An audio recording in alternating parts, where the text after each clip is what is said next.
first year that's a single elimination tournament down there. I'm curious if that changes anything about your approach or changes anything at all. Well, I mean, it definitely changes things. I mean, we're just fortunate we were in the top four, so we get to skip a couple rounds, get a couple days to catch our breath a little bit after, the 30 game SEC game. So, here we are. We play Friday. If we win, we'll go with our next pitcher, and it's kind of like a weekend series.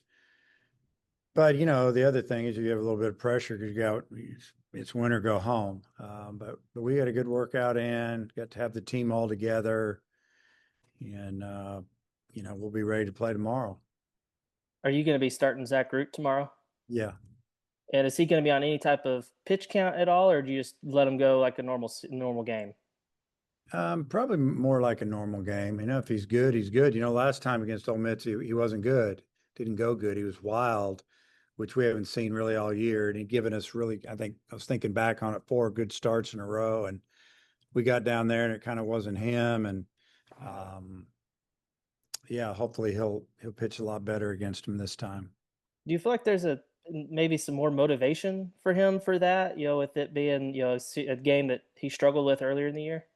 Probably a little bit. He knows that he didn't have his best stuff and didn't have his command, and first SEC game, and been pretty good after that though. So I would think personally, with him personally, this would be a big start for him. Christina, if you're there, go ahead. Yeah, I just have one for you, Coach. With it being pretty clear now that you guys will be a top 8 seed pretty safely, does that help you guys kind of play a little bit more loose here late and then going into the tournament? I guess I would say yes. I mean, we're not feeling like we've got to win a game or two to get a top 8. We feel like that we've secured it, but at the same time, it's not going to keep us from trying to win any less. And maybe you just play a little freer. And Matt, go ahead.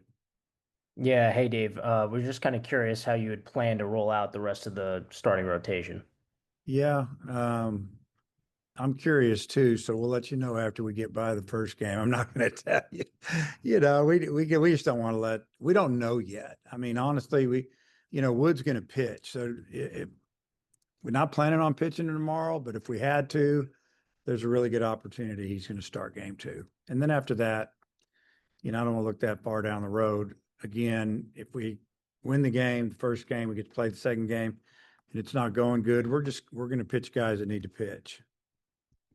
I guess would it be safe to say then Aiden could, instead of Aiden last week starting game 2, they would be safe to say for him to come out of the bullpen then after?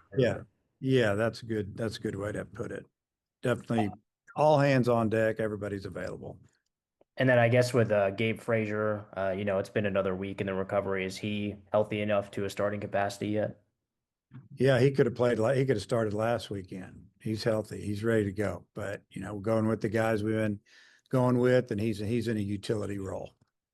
And then I guess I know you did it last year in the SEC tournament as well, but what's it like playing a team that you've already seen before? How's that maybe different if you didn't? We know what their tendency. We know Ole Miss. I mean, they're one of our common opponents. So, I mean, we know all their players. We recruit against them all the time. We just seem to be on a lot of the same kids. So, a lot of familiarity, I guess, so to speak. And, I'm sure they feel the same way about us. They really know what we're all about. Hey, Dudley, go ahead. Obviously, Villoy got the SEC Player of the Year. You had 3 others on the All Conference team. Just talk about the seasons they've had and how big that was for y'all as a team. Yeah, first with the Eloy brothers. I mean, just a pleasure to be around. Honestly, just great people, and said that many a time. Fun to coach. Just never seems like they're mad at each other. Times that brother and sister type quarrels, don't see any of that. They've been great. And then, as far as just on the field, and those guys come to play, and they take it seriously, but at the same time, they have a good time. And I know the players on the team really enjoy being around and having teammates. And for those guys to both make first team all conference in this league, it's pretty amazing. I think it's the first time ever that's happened. I may be wrong, but and then the other guys, I mean, Kozer making second team and Rude making first team, and I think there's one more. Oh yeah, who? Avalon. Yeah, how do you forget that guy? Davalon's had a tremendous season. He's kind of our spark plug. That's a lot of players that first, second team. Really never had that before. I've had teams that have won the Western Division or come in second overall that haven't even maybe had an all conference guy except maybe a second teamer and a all freshman team or something. So this was one of those seasons where some guys really stepped up and played well and put up good numbers and deserved what they got. Also, if Gage has his control and is ready to go, is he off pitch limit? Yeah, he's not really on a pitch limit right now. I mean, obviously the pitch limit for most of our guys is around 100, but he could throw 80 probably. So I guess he's on a little one. We're going to keep an eye on him. Plus, now you're talking Friday, now you're Saturday. You want to, you look to next weekend, with Root, he could have the regular rest. He could get an extra day's rest, however you want to work it. And, Gage, we want to make sure he's got a full week to rest. One last thing, Ryder certainly has, you knew he's going to be a great defensive catcher. Talk about how he's caught fire at bat right now, and it looks ready to go into the postseason. Yeah, it's really confident, obviously, at the plate. He's powerful, taking good swings, laying off pitches better than he did earlier in the season. And I think that's been a big difference, big help for sure. And, he went out and had a really good summer in a good league, swinging a wood bat and hit close to 300 or right, or, maybe a little over, maybe a little under. I can't remember exactly, but he hit, double-digit homers and gained a lot of confidence there. And he's hit well in the fall, but the way he's swinging it now is the best he's swinging since he's been a Razorback. Thanks. Tom, go ahead. Hey, Dave, I haven't seen this anywhere, but are you aware if they're going to start Riley Maddox, or do you know? They are. They've announced it. Yeah, they Okay. just. What do you think of him, his repertoire of pitches? Yeah, I mean, it's a good right-handed pitcher. I can't give you too much detail. I need to go back and look at some stuff, and I'll watch video and look at the tendencies. Obviously, we have scouting reports on it. We just got back from practice and found out on the bus on the way back that he was pitching. So, I'll get some of that when I get upstairs. I'm going to say the wrong things, but competitive throw strikes, competes, and some good secondary pitches. Where did you guys practice, by the way? We practice at Hoover High School. They've got two fields that are almost side by side, a little weight room and a little indoor facility. They have a great setup for a high school. The field we worked out on is all turf. So plays pretty true. And yeah, we had a good workout, about an hour and a half. It's always interesting to hear what everybody thinks about what teams need to win, how many games and all, and their situation is set. But it seems to me your approach has always been go down there and win. Do you feel pretty good, like if you were to play through Sunday, how you would be set up for next week if you were to go every game here? Oh yeah. With the new format, this is the thing, if you finish in the top four, you're going to, if you win 3 straight, you win the championship. And if you lose one, it's over. I mean, even a couple of teams that are playing today, Auburn being one, I think they're playing now.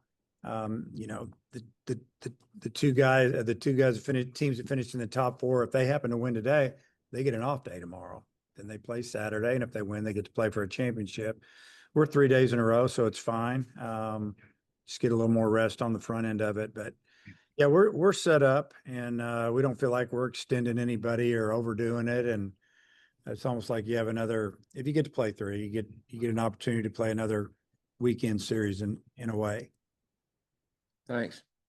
Hutch, back to you. Dave, you kind of touched on this a little bit, but how much are you thinking ahead to next week's regional when planning out the pitching, the starters and how you use your bullpen? How much does that factor into your decisions this week? Well, yeah, I mean, we obviously we're thinking about next weekend a lot. So, we're lining up our pitching where we can throw them Friday or Saturday. If they throw Friday or Saturday here, we could flip them. We could throw somebody else on Friday. We still, obviously we got to get through the weekend and we need to make sure everybody's healthy and feeling good. But if everything goes as planned, whether we win 3 games, 2 games, or we get out of here after tomorrow, we'll figure out who we're playing and then we'll make some decisions. And the last thing I got for you, you mentioned last week that Dietz, his velocity was down. Is that an injury concern, or is it more of that mental side where he needs to turn it loose kind of thing?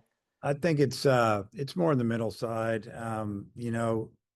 He went from throwing 97, 96, 97 to 93, 94, and it made a difference. It did. It really does.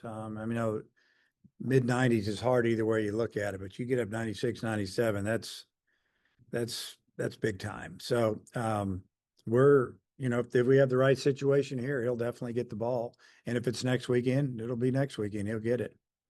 BetOnline is the world's most trusted betting platform and your #1 source for all your sports betting action. Baseball season is in full swing and we're into the NBA and NHL playoffs, and BetOnline has more ways to stay in on the action with the latest odds, news, and scores, even live in-game betting while the games are being played. With the largest selection of odds on everything from the MLB, NBA, NHL, and UFC, BetOnline remains the best online source for all your sports wagering information. In between games, head over to the BetOnline Casino with all the top Vegas-style games, including poker and live casino. Bet online, the game starts here.